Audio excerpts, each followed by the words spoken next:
When the mute handyman sees a truck pulling away, possibly with his daughter in a bag in the back, but he's not sure, but it doesn't matter because he's already running turbo Tom Cruise fast, barefoot across glass, whooping ass from the side of the truck, in the cab, in the back, wherever. He rips the keys out of the ignition and throws them out the window so as to have more time to whoop more ass. The keys are found. The bad guys barely drive away with their lives, but the man is still running, coming out of the quiet life beneath kitchen sinks and into a world of bone-breaking violence, and you can see in his eyes that he can't wait to get there. The bad guys only escape because the mute man is T-boned by a passing car, after which he gets up, goes home, grabs a hammer, and within 5 minutes of screen time, he's fighting more guys again.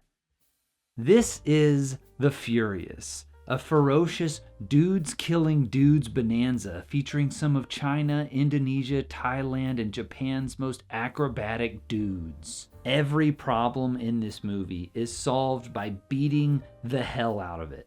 No need to sneak into the warehouse full of bad guys. Just walk in the front door, make eye contact with a dozen baddies, then do this, and get to it. This is the kind of movie where people get hit by cars and sledgehammers and then get back up to ask for more. And the highest praise I can give the performances and direction of this movie is that they made me believe that getting up after that was possible by sheer force of their badassery.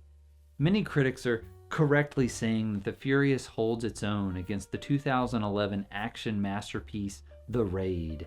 Both movies are relentless ballets of ultra-violence, but while The Raid is about trapped people coiling up and exploding in cramped conditions, The Furious is all about momentum of plot, whose simplicity knows how to set up the next big beat-em-up as fast as possible and then get out of the way.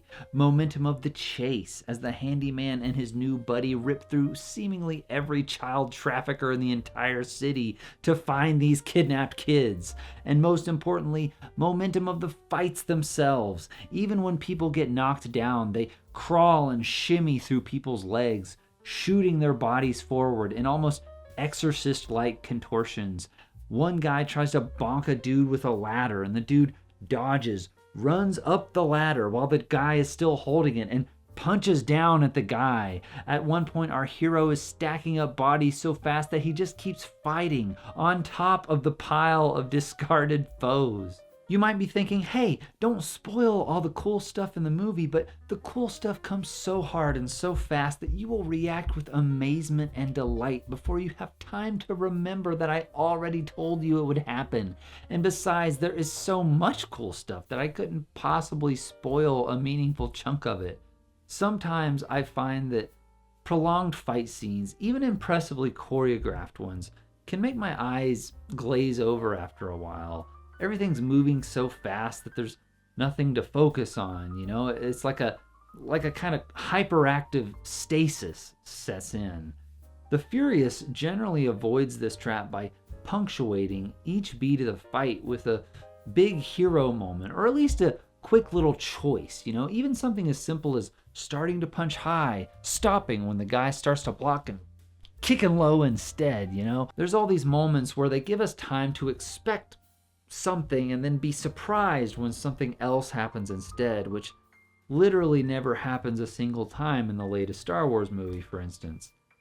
Each little moment of specificity builds every brouhaha to a maximalist panorama of sweet, tasty pain, climaxing in the craziest police station set piece since the first Terminator movie. There's so much variety to the violence that the mostly dialogue-free relentlessness of the fights never wears on you, except for maybe the admittedly awesome 5-way fight finale that I think could have been condensed into something a bit shorter. The characters matter the way they might matter in a Mortal Kombat type fighting video game.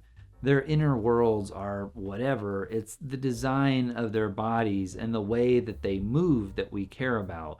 There's the big honking baby man who can take more punishment than the Incredible Hulk and moves way faster on all fours than anyone that big should be allowed to move. The scary guy from The Raid who looks like Satan, this time sporting a bow and arrow. The pretty guy from The Raid, this time being pretty and furious about his missing wife.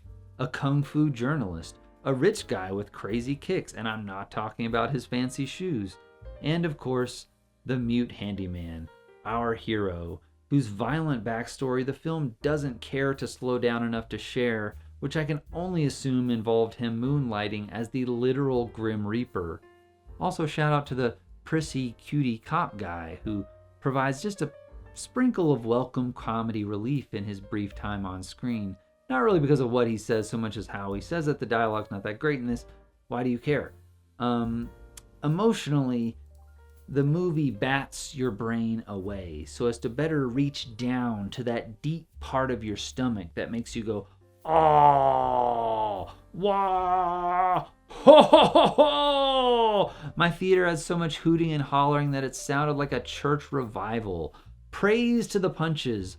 Hallelujah. The crunchiest, gnarliest, fastest, wildest action movie of the year is here. Support my work on Patreon. Support my work on Patreon. Support my work on Patreon. Oh boy.